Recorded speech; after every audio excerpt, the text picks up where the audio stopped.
My name is Mark Lepettis, and I'm the semiconductor editor of VID00034. And with me today at the Flash Memory Summit in Santa Clara, California, is Don Barnetson.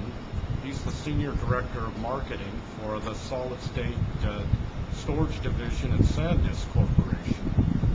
And Don, we've been talking a little bit today about solid state drives. In fact, that's sort of the theme of the show. Where do we see solid state drives now, and when do you see where this technology is going to take off? Sure. So solid state drives are really coming at the PC and the notebook market in particular from two directions. So today you see them in very high-end notebooks. You see them in notebooks typically costing over $2,300. And moving forward, as the price of solid-state media comes down, I think you'll see that move towards $1,000 quite quickly and very much into the mainstream over the next few years. But perhaps even more exciting, you see them in this netbook segment, in these very low-cost products costing in the $250 to $500 range, where the primary value of the product is really the ability to surf the web. In that case, we're selling 8 or 16 gigabytes of storage for a price that's really below the floor price of a hard disk drive. So in addition to all the traditional values you get from a solid-state drive, performance, reliability, etc., you actually get a lower cost product as well, which is awfully exciting for the industry. Great. Now, SanDisk is doing something quite interesting. It's proposing a specification for some of the endurance in solid-state drives. Can you explain what this is, what is it called, and what is it all about? Sure. So as I mentioned, the primary barrier for solid-state drive adoption is really price. We have the technology, we have many other things, but the price is a primary issue. As we do things to drive the price down, which is shrink the lithography of the product and add more bits per cell, one of the things that we have to address is the endurance of the product. When we move from single level to multi-level cell to maybe 3 bits per cell product in the future, the endurance of the product is falling.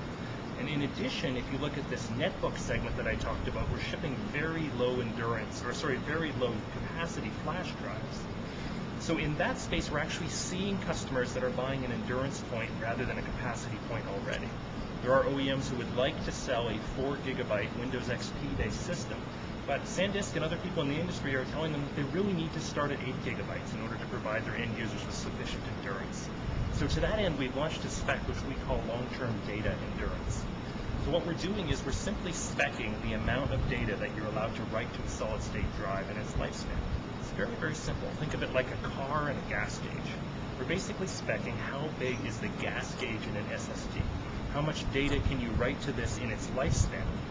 And then the OEM or even the end user can say, wow, I write 5 gigabytes a day, and this drive is rated to, let's say, 5 terabytes. This drive will last 1,000 days of usage. It becomes a very, very simple way to calculate what the endurance and what the lifespan of a drive is in an end system. And more importantly, it allows an end user to buy a drive that has an appropriate level of endurance for them and hitting an appropriate price point. Is it clear that your competitors are going to back this particular spec?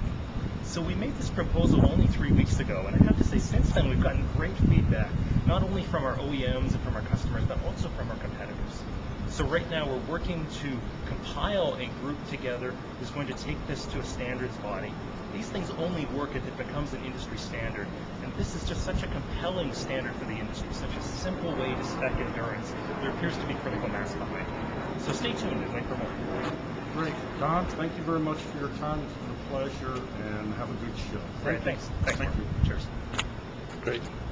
Great, The only thing that happened was that